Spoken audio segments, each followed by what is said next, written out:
पहले इसमें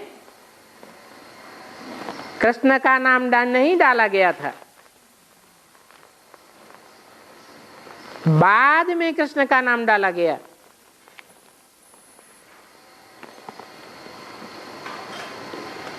जैसे कि भगवान बाप जब आते हैं 5000 वर्ष की जब शूटिंग होती है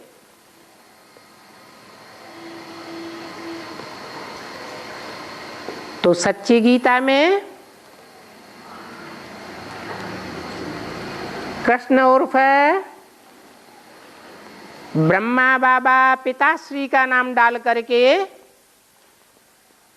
उसे झूठा साबित कर देते हैं। ऐसे ही दुनिया में भी पहले गीता अनीश्वरवादी रचना थी, कोई साकार ईश्वर नहीं था, निराकारवादी रचना थी। बाद में इसमें कृष्ण का नाम थोप दिया गया।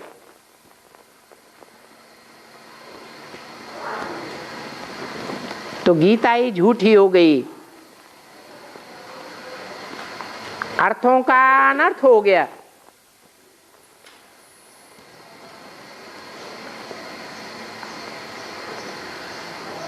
अभी अंत में दुनिया वाले भी तब मानेंगे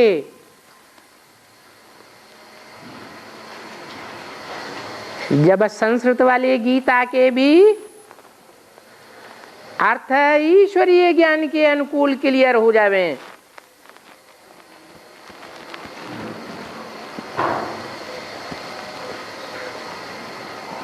इसलिए ज्ञान यज्ञ के बाद और ज्ञान यज्ञ के आदि में भी गीता का बोलबाला होना जरूरी है।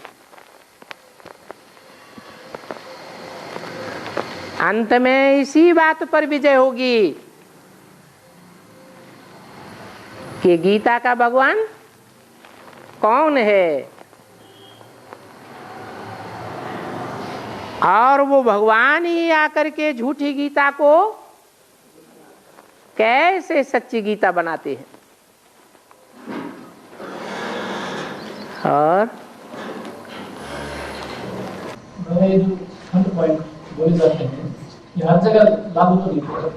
क्या सच्ची गीता खंड के पॉइंट है, गीता पाठ में हो जाते हैं तो सब जगह लागू। सच्ची गीता खंड के पॉइंट हर जगह लागू नहीं होते। हाँ, गीता पाठशाला में सुने जाते हैं। वो तो गीता पाठशालाएं भी नंबरवार हैं, मिनी मधुबन भी नंबरवार हैं और पढ़ाई पढ़ने वाले स्टूडेंट भी नंबरवार हैं। एक जैसे कैसे हो सकते? बाबा आपका मूल्य पे ज्यादा चिंतन मंथन करता था और ज्यादातर ये करता है गीता का कंजूस मानना है उसको बात है फिर भी एक मिनट में सुना पाते हैं, फिर भी एक मिनट सुना पाते हैं, थोड़ा एक्यूरेट क्या नहीं होता है। पूरा जैसे शब्द है जैसे लिखा है ना तो बाबा की सुनत के अनुसार से उसमें कोई वैसे ही वही वर्ड बोल रहे हैं, वही जो शब्द उसमें लिखे हैं वही। जैसे एक शब्द इंग्लिश में रिस्पॉन्सिबल है, हाँ कोई इंग्लिश समझता तो जिम्मेवारी नहीं बोल सकते, उसको रिस्पॉन्सिबल वही बोलेंगे। तो धीरे धीरे होता है कि एकदम हो जाता है, बात तो अभी प्रैक्टिस करते करते ही होगा। तब तो रखी हुई है ऐसे ही पढ़ते क्योंकि ये संस्कृत तो ऐसी भाषा है जो दुनिया में कहीं भी प्रैक्टिकली नहीं बोली जाती। ये मरी हुई भाषा है।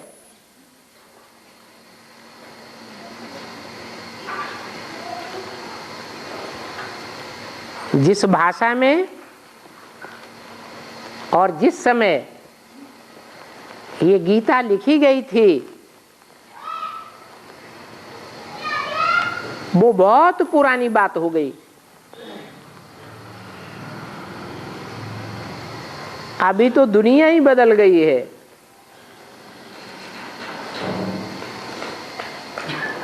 तो एडजस्ट होने में टाइम लगेगा। और कोई ने पूछा है, बाबा ने कहा है तुम सब द्रौपदियां हो,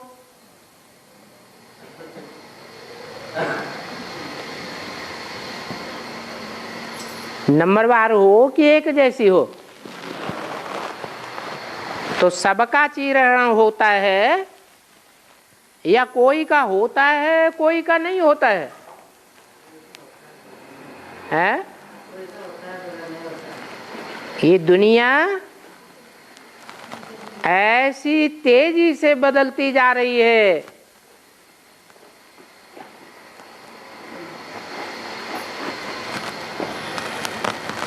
कि जिस दुनिया में ढेर के ढेर नंबरवार दुर्योधन दुशासन फैले हुए हैं, जो कन्याओं माताओं के चीरहरण करते हैं, कोशिश करते हैं कि नंगन हो जाएं, सारे संसार के सामने इनकी बेइज्जती हो जाए।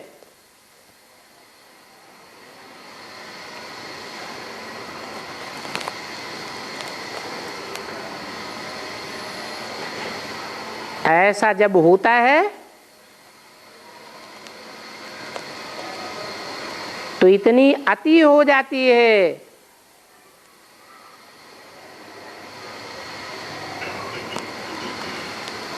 कि जो दुर्योधन दुशासन की स्टेज से पुरुषार्थ करके पार होने लगे हैं, पंडा के बच्चे, उंगलियों पर गिने जाने योग्य पांडव बन रहे हैं, वो भी कुछ नहीं कर सकते।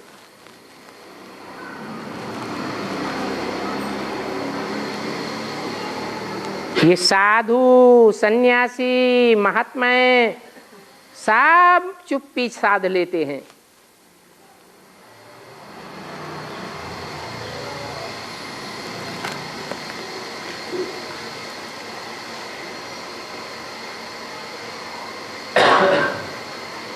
जैसे कि फर्रुखाबाद में 2-4 बार हो चुका,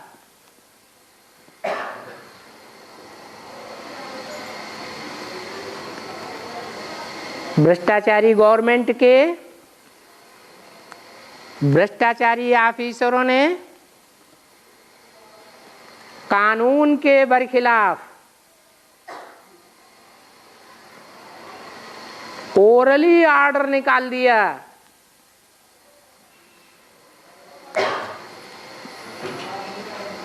कि इन कन्याओं का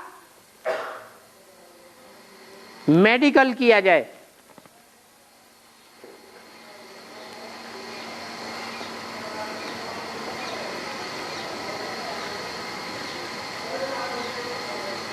पुलिस वालों ने भी और प्रजा वर्ग में जो दुर्योधन दुशासन को सपोर्ट करने वाले हैं उन्होंने भी ऐसी आवाज उठाई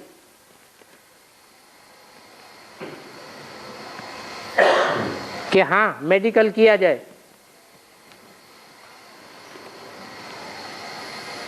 जबकि सरकारी कानून है कि कोई भी कन्या माता का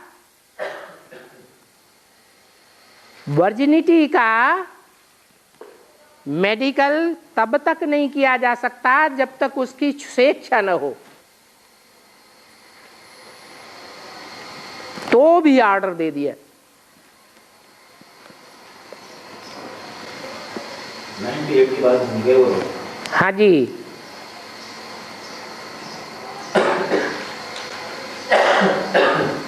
हॉस्पिटल में ले जाया गया जबरियन।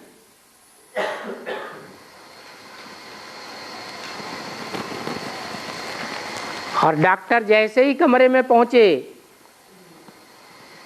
उन्होंने अपना काम शुरू करना चाहा और उन कन्याओं में इतनी जोर से कोई सोल का प्रवेश हुआ, जोर से चिल्लाई, पूरा हॉस्पिटल दहलने लगा और वो डॉक्टर छोड़ के भाग गए।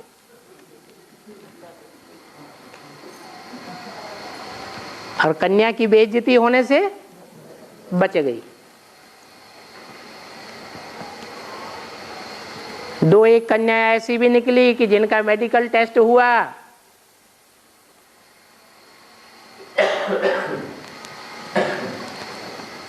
और रिजल्ट में कुछ भी नहीं मिला।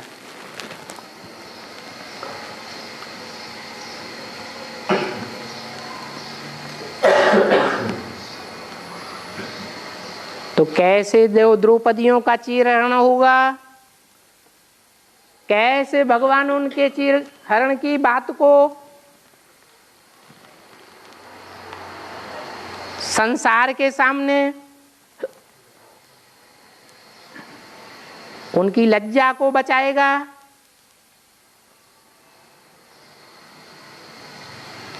क्योंकि आज की दुनिया में तन से, मन से, दृष्टि से, वृत्ति से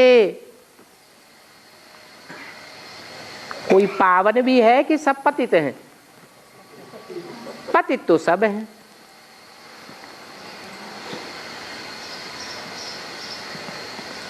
कोई की छुप जाती है, कोई की प्रत्यक्ष हो जाती है।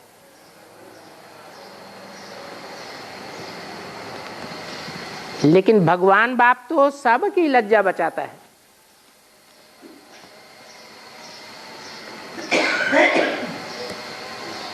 भगवान बाप सबका सुखदाई है।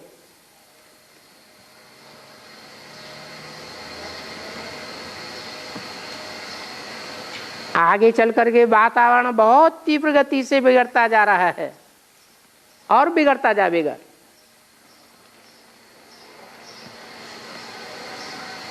मनुष्य पूरे बंदरों में सल हो जाएंगे।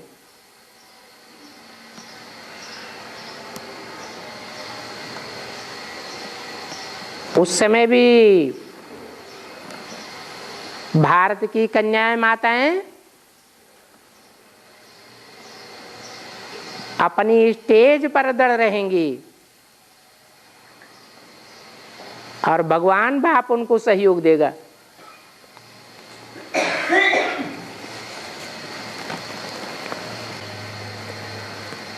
अगर सोते समय सपने में विकारी संकल्प आता है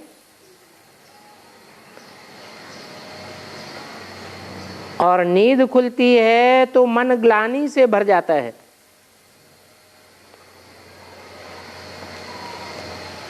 उसका क्या पाप कर्म बनेगा? वो तो स्वप्न की बात है। बाबा ने तो मुरली में बोला है, संकल्प में कुछ आता है तो उसका भी कोई पाप नहीं बनता है।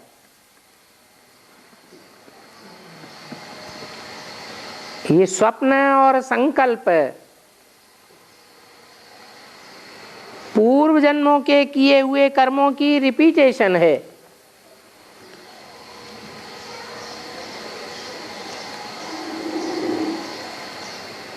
संकल्पों से ब्रह्मा ने सृष्टि रची, तो शूटिंग पीरियड में ये संकल्पों से सिर्फ शूटिंग मात्र होती है, रिहर्सल होती है।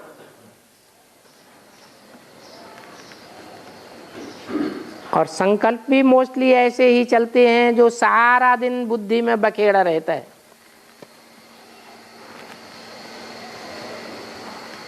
कोई कोई स्वप्नों का कनेक्शन पूर्व जन्म से होता है, इसलिए भी स्वप्न आते हैं।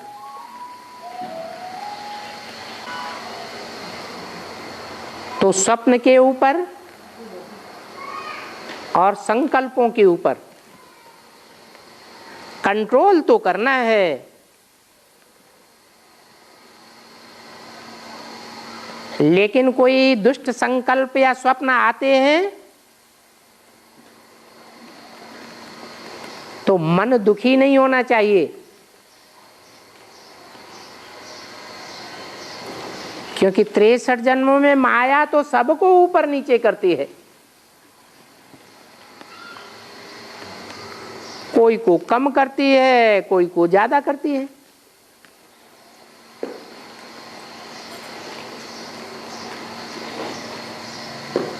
माया तो अष्टमूर्तियों को, अष्टदेवों को भी नहीं छोड़ती।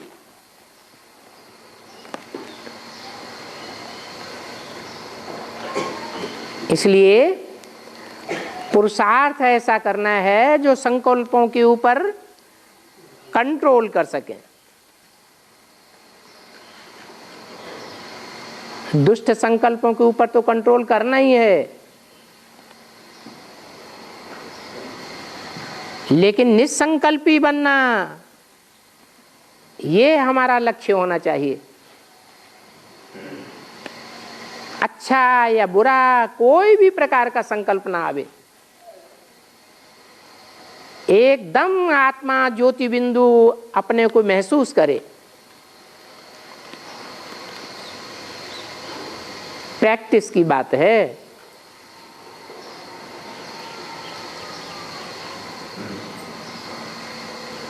प्रैक्टिस करते करते परफेक्ट हो जाएंगे।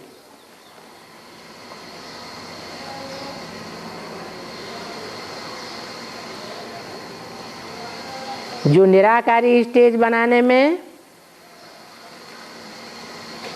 पूरे परफेक्ट हो जाएंगे, वो कोई सजा नहीं खावेंगे, बाकी को नंबरवार सजा खानी पड़ेगी।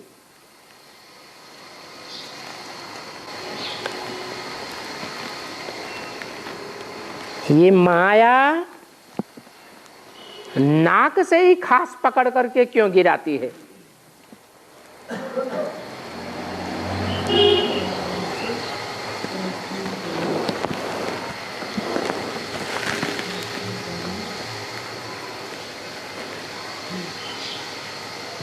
नाक का काम क्या होता है? सूंघा सांघी करना। कौन सा जानवर होता है जिसकी घ्राण शक्ति, सूंघने की शक्ति बहुत तीखी होती है? कुत्ते की।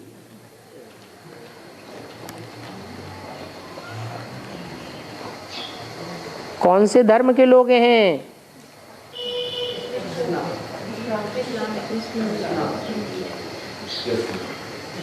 जिनमें ये कुत्ते का गुण बहुत होता है?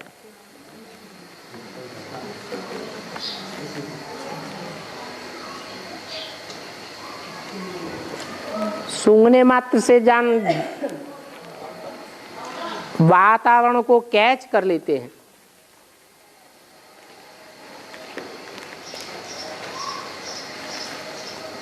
ये व्यभिचारी वृत्ति की निशानी है।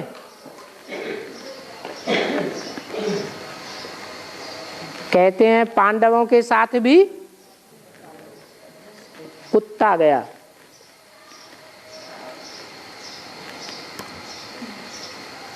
पांडव तो ऐसा पुरुषार्थ करते हैं जो स्वर्ग में जाते हैं,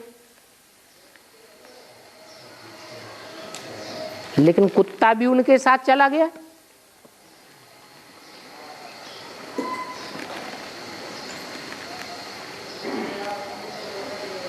तो नरक की दुनिया बन गई।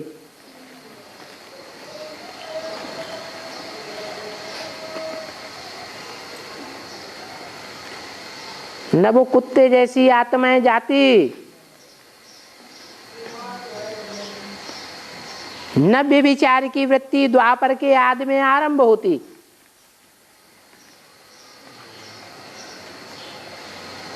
क्योंकि जो जास्ती व्यभिचारी बनते हैं वो ही द्वापर के आदि से इब्राहिम, और उनके फॉलोअर्स के अधीन बन जाते हैं।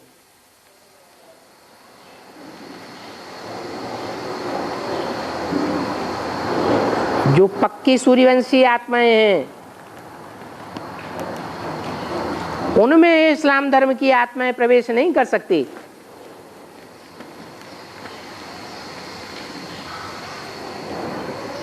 गिरती कला जब संसार में शुरू होती है द्वापर के आदि में, तो सबसे पहले कौन से धर्म की आत्माएं पतित बनती हैं? है इस्लाम धर्म की। क्यों पतित बनती है? कारण कुछ तो होगा, क्योंकि भगवान बाप जब आते हैं बताते हैं कि अब व्यभिचारी बनो, पवित्र बनो, तो वो आत्माएं जो इस्लाम धर्म में 63 जन्म कन्वर्ट हुई थी, वो अपने को पूरा व्यभिचारी नहीं बना पाते।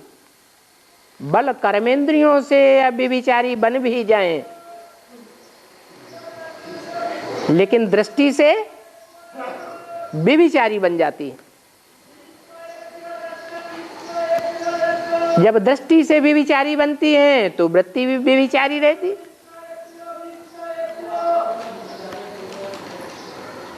तो नई दुनिया में वो कुत्ते जैसी आत्माएं जाती तो हैं,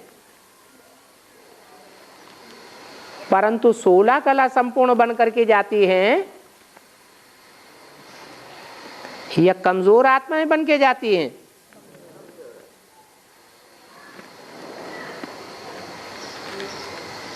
ऐसे भी नहीं कि वो प्रजावर्ग की आत्माएं हैं, क्योंकि प्रजावर्ग के लिए भी बोला यथा राजा तथा प्रजा।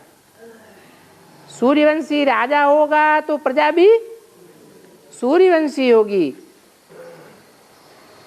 अव्वल नंबर का राजा होगा अल्लाह वल्दीन, तो प्रजा भी अव्वल नंबर की होगी।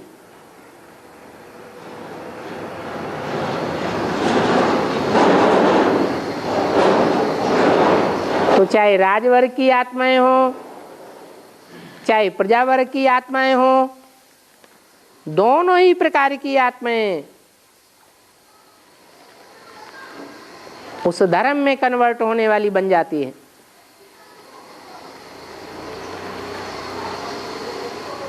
क्योंकि उनमें घ्राण शक्ति ज्यादा है। सूंगा सांगी बहुत करते हैं। ये क्या करता है, हैं? वो क्या करता है? कुछ है बात जरूर।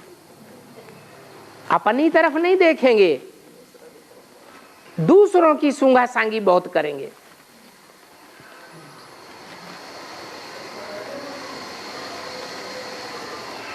और बाबा पांडु के साथ कुत्ता क्यों गया था? इसीलिए कि कुत्ता अगर न जाता तो नई दुनिया पुरानी दुनिया ही नहीं बनती, फिर तो ड्रामा ही पूरा नहीं होता। वो ड्रामा में सुख की दुनिया भी चाहिए तो दुख की दुनिया भी चाहिए।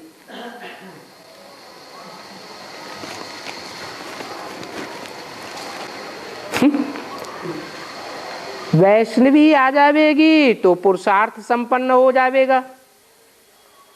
तो वैष्णवी कब आवेगी?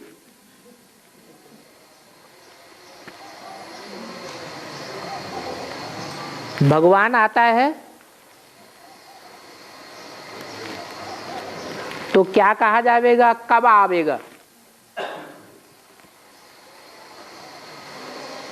जब अपनी आत्मा को पहचान हो जाए तभी आवेगा। तो पहचान सबको एक साथ होती है कि नंबरवार आगे पीछे होती है? ऐसे ही वैष्णवी की बात है। कब आवेगी? सबको एक साथ पता चलेगा या नंबरवार पता चलेगा? नंबरवार पता चलेगा। और रही पुरुषार्थ संपन्न होने की बात, सो तो जो जितने कनेक्शन में आता है, जितना नजदीक होता है, उतना संग का रंग लगता है।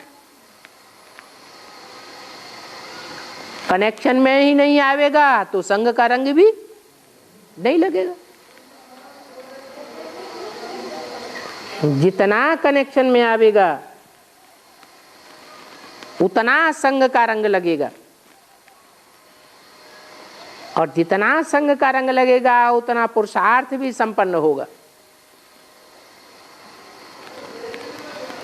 क्योंकि विष्णु देवी त्रिमूर्ति की वो तीसरी मूर्ति है।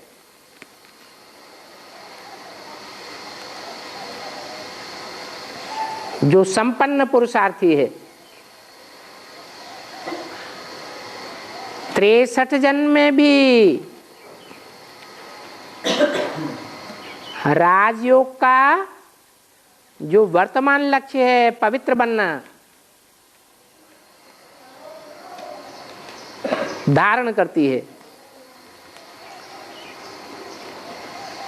और संगम युग में भी पवित्र रहती है।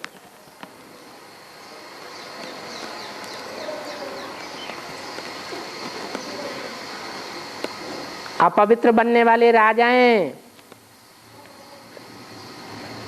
लंबे समय तक ईश्वरीय ज्ञान लेते हैं तो भी पवित्र नहीं बन पाते। और वैष्णवी का पार्ट कैसा है? अंत में आवेगी, एडवांस ज्ञान अंत में लेवेगी कि पहले ही लेती है, हैं? अंत में आवेगी तो भी लास्ट सो फास्ट चली जावेगी। पूर्व जन्म के पवित्रता के संस्कारों के कारण।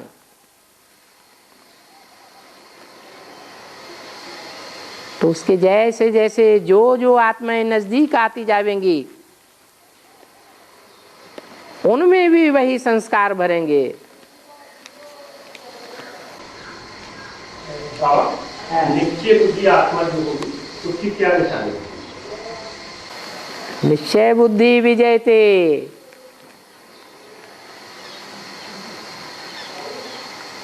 विजय किसकी होगी? जो जितना निश्चय बुद्धि होगा उसकी उतनी ही विजय होती जाएगी। इसलिए कहते हैं, शास्त्रों में भी लिखा हुआ है कि एक नारायण के लिए ही दुनिया में गायन है कि वो सदा विजयी हुआ है।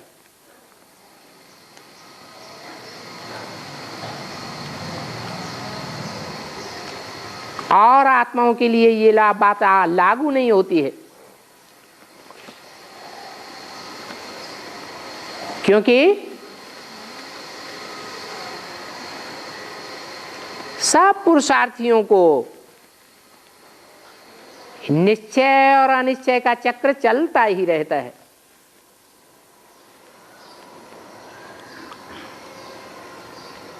कोई को जास्ती चलता है, कोई को कम चलता है।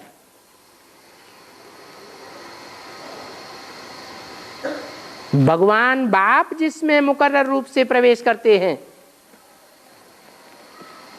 वो आत्मा कभी भी अनिश्चय बुद्धि नहीं बनती है।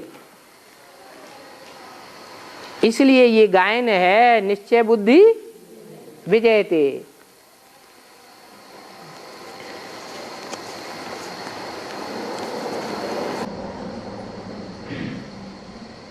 भक्तिमार्ग के चित्रों में शंकर जी पार्वती को कंधे पे उठाते हुए, शंकर जी पार्वती को कंधे पे उठाते हुए जा रहे हैं। और पार्वती को नहीं, सती को। हाँ, तो सती बेहोश दिमाग की है, होश में नहीं है। होश में नहीं है कि शरीर ही छोड़ चुकी। चित्रों में ऐसा दिखा रहा है जैसे बेहोश है। हाँ, वो मुर्दा दिखाया है सती का या चैतन्य रूप दिखाया है? हाँ जी,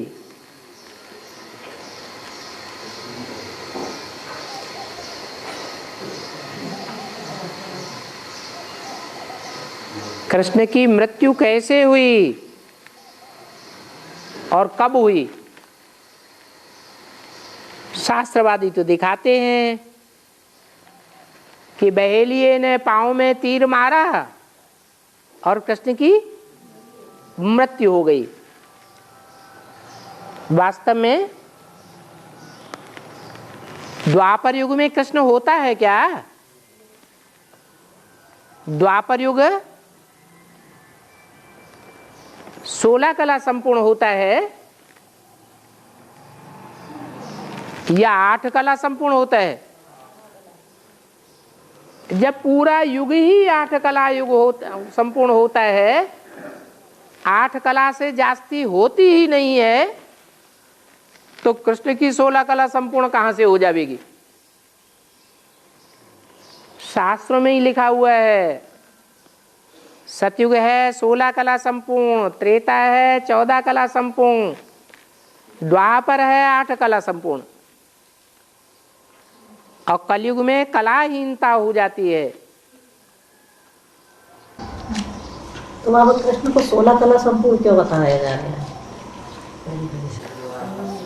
ये सतयुग के कृष्ण की बात है या द्वापर युग के कृष्ण की बात है? द्वापर युग में तो कृष्ण होता ही नहीं।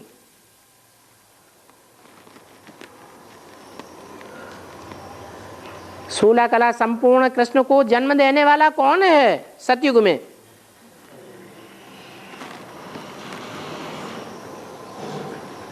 जो नर से डायरेक्ट नारायण बनता है, वो ही 16 कला संपूर्ण कृष्ण को जन्म देता है।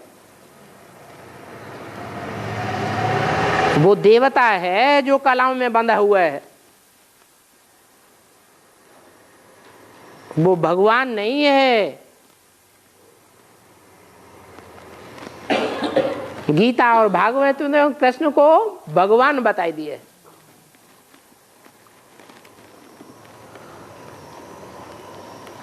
तो शास्त्रों में तो दिखाया है कि पांव में बहेलिये का तीर लगने से मृत्यु हो गई, लेकिन असली बात क्या है?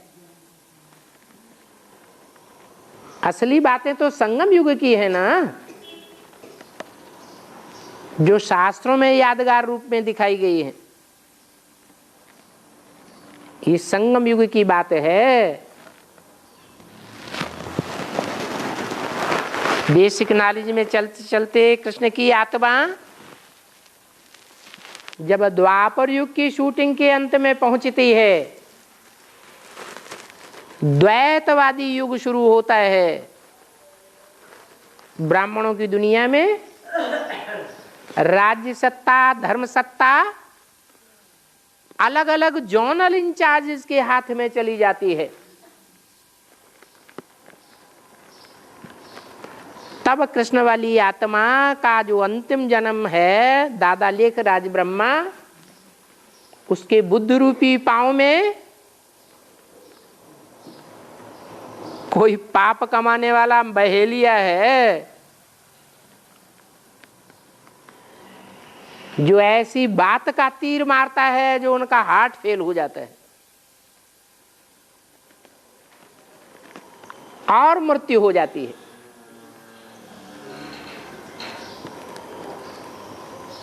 शरीर से भी मृत्यु हो जाती है और बाप को तो उन्होंने पहले ही नहीं पहचाना था।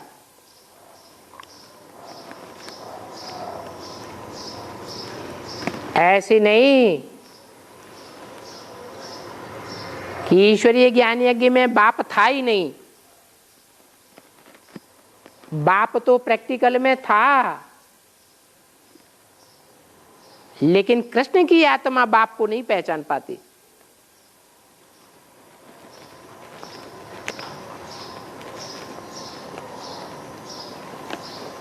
और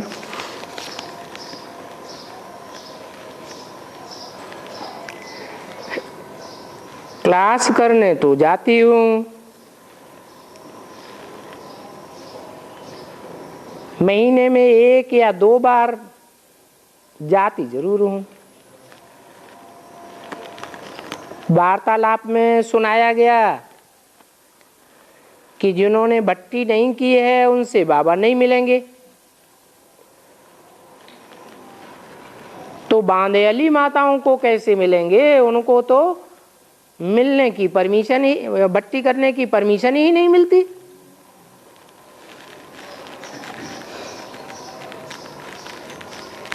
मुझ आत्मा का बाबा मार्गदर्शन करें।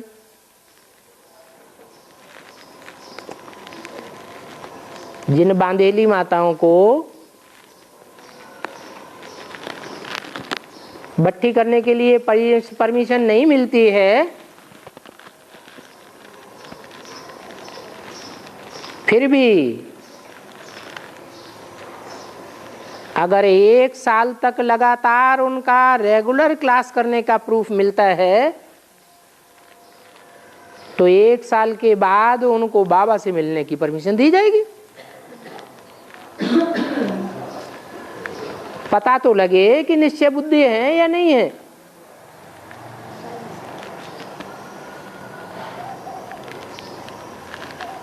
और देखिए कुछ माताएं तो ऐसी मांगी है जो महीने भर में मुश्किल से आ पाती है, महीने भर में भी क्लास नहीं कर सकती, तो उसका क्या? तो रोज मुरली सुनने का तो प्रूफ मिलना चाहिए।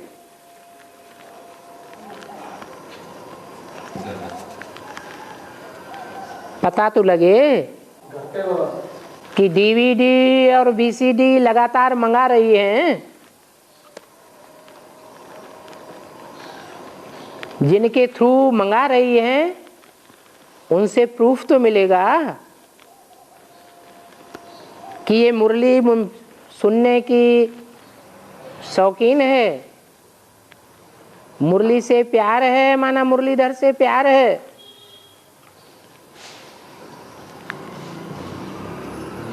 कोई तो प्रूफ होना चाहिए।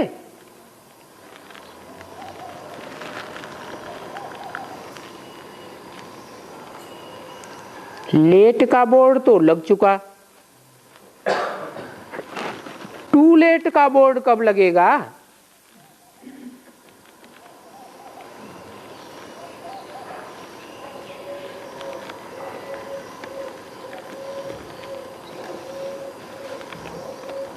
जब पास विद ऑनर होने वाली 8 आत्माएं भी प्रत्यक्ष हो जाएंगी,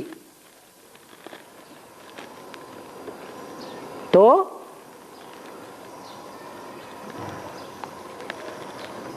स्थापना हो जाएगी या रह जाएगी? है स्थापना हुई और विनाश शुरू हो जाएगा।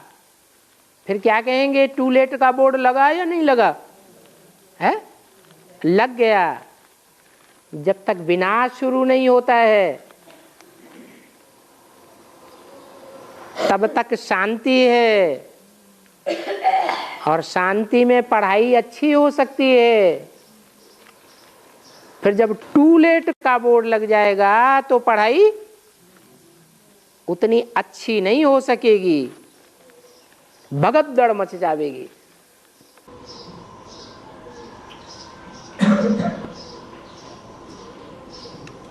भक्ति के हिसाब से ऐसा कहते हैं कि श्री कृष्ण भगवान के 16,108 भोग और भोगी हैं, और वो सर्व संबंधों का लोभ वैसे सर्व संबंधों का अनुभूति होती थी उनको सबको।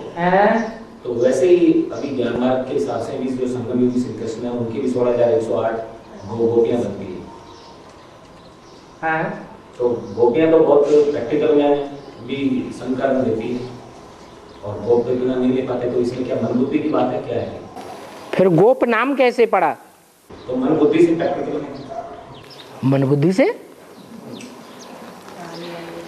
अरे गोपियां हैं, उनका पुरुषार्थ गुप्त है, संबंध गुप्त है।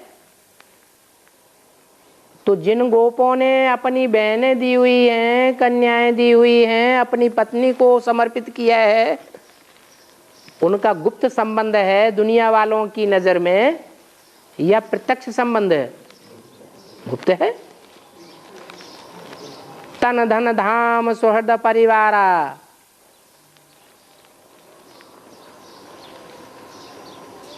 देह भी अर्पण, देह के संबंधी भी अर्पण, समय भी अर्पण, संपर्क भी अर्पण, उसको कहते हैं संपूर्ण समर्पण। कितने होंगे? संख्या कितनी है? 16,108 है। वो राज परिवार है। जरूरी नहीं है कि वो राज परिवार के 16,108 सब महाराजा बन जाएंगे या महारानी बन जाएंगे या राजा रानी बन जाएंगे, नहीं, लेकिन प्रिंस प्रिंसेस जरूर बनेंगे। कम से कम एक जन्म में जरूर बनेंगे।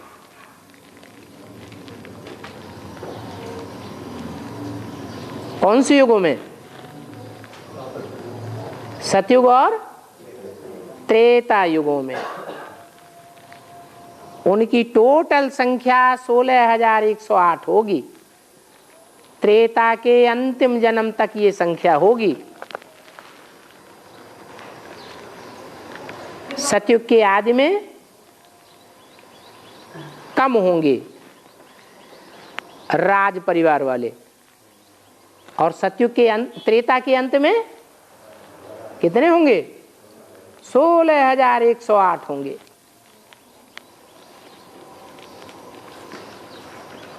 उनमें अच्छे से अच्छे पुरुषार्थी भी होंगे और हल्के से हल्के पुरुषार्थी भी होंगे। जो हल्के होंगे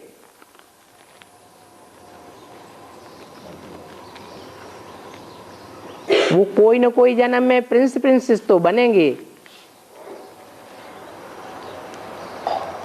लेकिन ज्यादातर दास दासी बन पड़ेंगे। या तो राज परिवार के दास दासी बन पड़ेंगे या तो दुनिया वालों के भी दास दासी बन पड़ेंगे। ऐसा कैसे होता है कि दुनिया को दिखाने के लिए समर्पित तो हुए, बोल बोल तो किया हम ईश्वरीय सेवा में पूरे समर्पित हैं, लेकिन फिर बाप को धोखा भी दे देते हैं। कोई बड़ा धोखा देते हैं, कोई छोटा धोखा देते हैं। इसलिए फिर नीच ते नीच पद चांडाल का भी पा लेते हैं, दास दासी बन पड़ते हैं। ऐसे निष्कष्ट राज परिवार वालों की संख्या ज्यादा होगी या श्रेष्ठ पुरुषार्थियों की संख्या ज्यादा होगी? संख्या ज्यादा किसकी होती है? हैं? जो नीचे पुरुषार्थी होते हैं उनकी संख्या हमेशा ज्यादा होती है। इसलिए बोला कि 16,000 की लिस्ट में जाने से तो अच्छा प्रजा में चले जावे, साहूकार साहूकारणी बने। कम से कम दास दासी का लकवा तो न मिले। इसका मतलब ये नहीं है कि परमात्मा बाप आकर के जो लक्ष्य देते हैं राजयोग सिखा करके राजा रानी बनाने का, वो ग्रहण नहीं करना चाहिए। ग्रहण करने योग्य ही नहीं है या नहीं? ग्रहण करना चाहिए या नहीं करना चाहिए? भगवान बाप आकर के देन देते हैं, वो देन स्वीकार करनी चाहिए या नहीं करनी चाहिए? स्वीकार करनी चाहिए। परंतु क्या? समर्पित होने के बाद फिर डाइवोर्स नहीं देना है, फारकती नहीं देना है। और तो ऐसा लगता है बाबा कि कलयुग के अंत में भी बहुत ऐसे राजघराने जो हैं, तो जो अभी कलयुग के अंत में भी सब अपने अपने स्टेटों में जो राजे हैं महाराजाएं भी हैं, तो इन्होंने भी इसका मतलब कुछ निष्कृष्ट ऐसा पुरुषार्थ किया होगा जो इनको कलयुग के एंड में ये कुछ रजाई मिली। तो ये भी क्या रजाई शुरू से चलती आ रही है या अभी एंड में मिली है इन लोगों को? सतयुग त्रेता में जो रिजल्ट आता है वही रिपीटेशन द्वापर कलयुग में भी होता है। हाँ, सतयुग त्रेता में जो प्रारब्ध भोगते हैं वो संगम युग के पुरुषार्थ की भोगते हैं, और द्वापर कलयुग में एक जन्म पुरुषार्थ करते हैं और अगले जन्मों में भोगते रहते हैं। ये लोग सुनना ही नहीं चाहते, ज्ञान ही नहीं सुनते, इसलिए ऐसी बात होती है।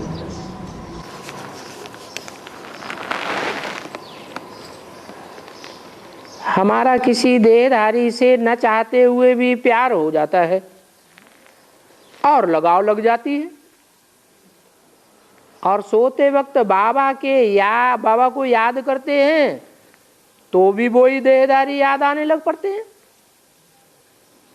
और पूरा ही अमृत बेला खराब हो जाता है। तो क्या करना चाहिए? अगर कोई याद आता है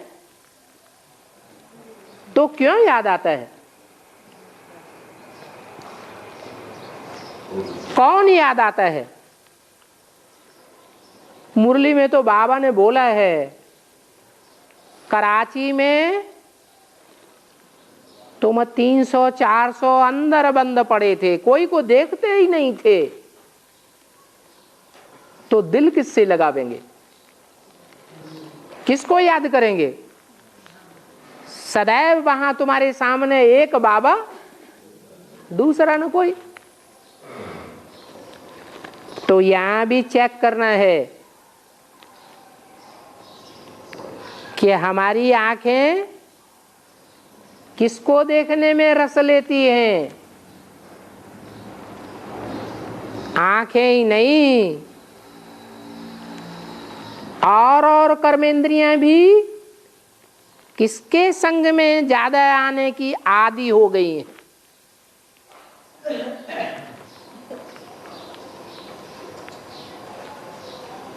चेकिंग हो जाए तो फिर चेंज करना है।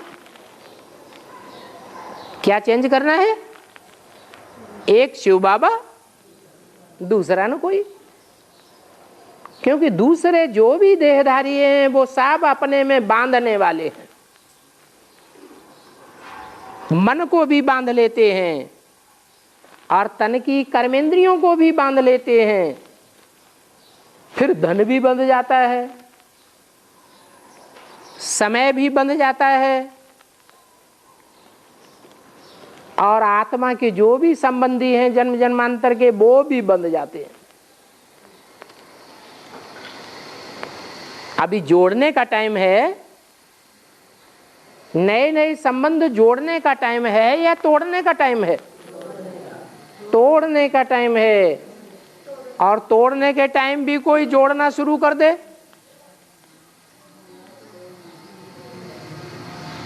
और वो भी संगम युग में, जबकि हमने बाप को पहचाना है,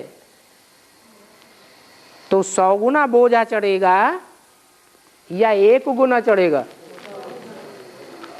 तो 100 गुनी याद आएगी, 100 गुनी याद देहधारी की बढ़ जाएगी या घटेगी? है? और ही देहधारी की जास्ती याद आने लग पड़ेगी।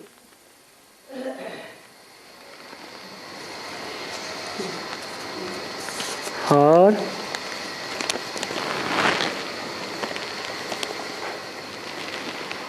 एक दूसरे को जो टच करने की आदत वाले होते हैं, अथवा जानबूझ करके भी एक दूसरे को टच करते हैं, वो बाबा के दिल पर चढ़ नहीं सकते। मगर अनजान में अथवा भूल में टच हो जाता है तो बाबा के दिल पर चढ़ सकते हैं क्या या नहीं चढ़ सकते? अनजान में जो टचिंग होती है, जैसे बस में जाते हैं, ट्रेन में जाते हैं, या कहीं भीड़ भाड़ में मार्केट में जा रहे हैं, तो टच होने वालों के साथ मन का संयोग होता है? मन का तो संयोग होता ही नहीं। तो कर्मेंद्रियों का संग का रंग तब ही लगता है जब मन का संयोग होता है। अगर मन साथ नहीं देता है, दिल नहीं है, तो हिसाब किताब नहीं बनेगा।